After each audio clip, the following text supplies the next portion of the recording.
قارون کا خزانہ اور اس کا انجام۔ قارون حضرت موسیٰ علیہ السلام کے چچا یسہر کا بیٹا تھا۔ بہت ہی شکیل اور خوبصورت آدمی تھا، اسی لیے لوگ اس کے حسن و جمال سے متاثر ہو کر اس کو منور کہا کرتے تھے۔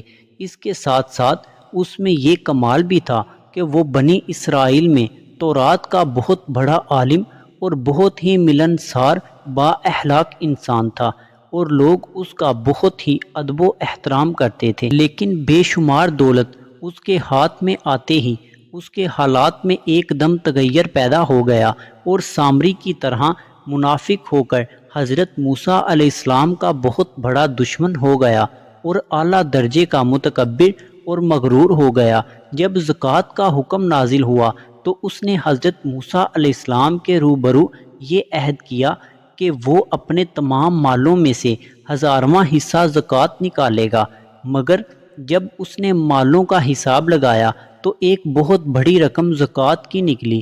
یہ دیکھ کر اس پر ایک دم حرص و بخل کا بھوت سوار ہو گیا، اور نہ صرف زکوٰۃ کا منکر ہو گیا بلکہ عام طور پر بنی اسرائیل کو بہکانے لگا کہ حضرت موسیٰ علیہ السلام اس بہانے تمہارے مالوں کو لے لینا چاہتے ہیں۔ قارون کی چال، یہاں تک کہ حضرت موسیٰ علیہ السلام سے لوگوں کو برگشتہ کرنے کے لیے اس خبیث نے یہ گندی اور گھناؤنی چال چلی کہ ایک عورت کو بہت زیادہ مال و دولت دے کر آمادہ کر لیا کہ وہ آپ پر بدکاری کا الزام لگائے۔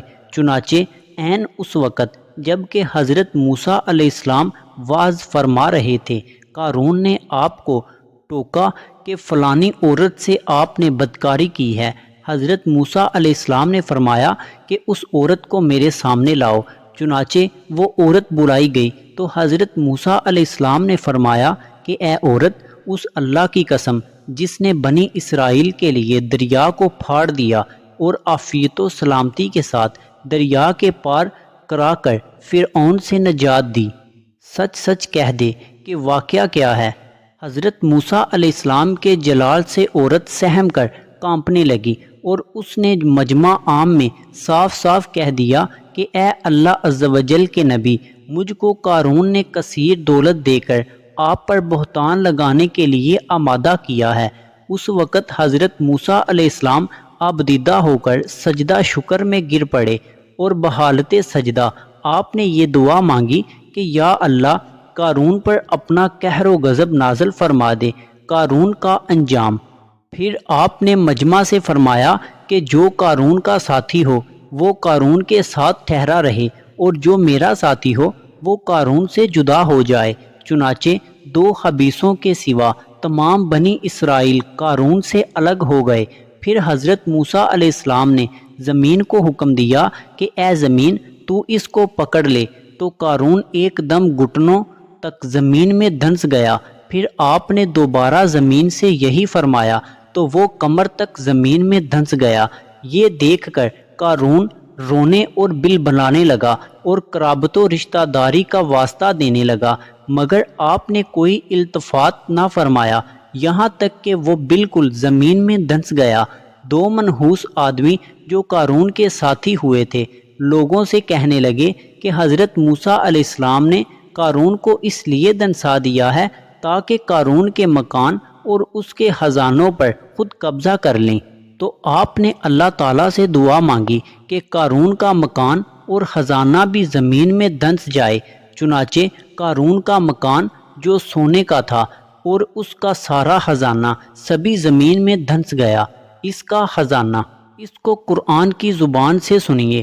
اللہ تعالیٰ کا ارشاد ہے کہ ہم نے قارون کو اتنے خزانے دیے تھے کہ ان خزانوں کی کنجیاں ایک مضبوط اور طاقتور جماعت بمشکل اٹھا سکتی تھی۔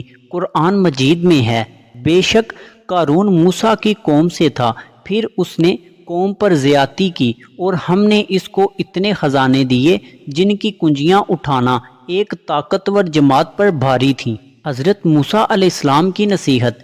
حضرت موسیٰ علیہ السلام نے قارون کو جو نصیحت فرمائی وہ یہ ہے کہ جس کو قرآن مجید نے بیان فرمایا ہے، اسی خیر خواہی والی نصیحت کو سن کر قارون حضرت موسیٰ علیہ السلام کا دشمن ہو گیا۔ غور کیجئے کہ کتنی مخلصانہ اور کس قدر پیاری نصیحت ہے جو حضرت موسیٰ علیہ السلام کے ساتھ ساتھ ساری قوم قارون کو سناتی رہتی ہے۔ جب اس کی قوم نے کہا اتراؤ نہیں، بے شک اللہ اترانے والوں کو پسند نہیں کرتا، اور جو مال تجھے اللہ نے دیا ہے اس کے ذریعے آخرت کا گھر طلب کر اور دنیا سے اپنا حصہ نہ بھول، اور احسان کر جیسا اللہ نے تجھ پر احسان کیا، اور زمین میں فساد نہ کر، بے شک اللہ فسادیوں کو پسند نہیں کرتا۔ یہ عبرتناک واقعہ ہمیں یہ درس ہدایت دیتا ہے کہ اگر اللہ پاک مال و دولت عطا فرمائے تو اس فرض کو لازم جانیں کہ اپنے اموال کی زکوٰۃ ادا کرتا رہے، اور ہرگز اپنے مال و دولت پر غرور اور گھمنڈ کر کے نہ اترائے، کیونکہ اللہ تعالیٰ ہی دولت دیتا ہے، اور جب وہ چاہتا ہے پل بھر میں دولت چھین بھی لیتا ہے۔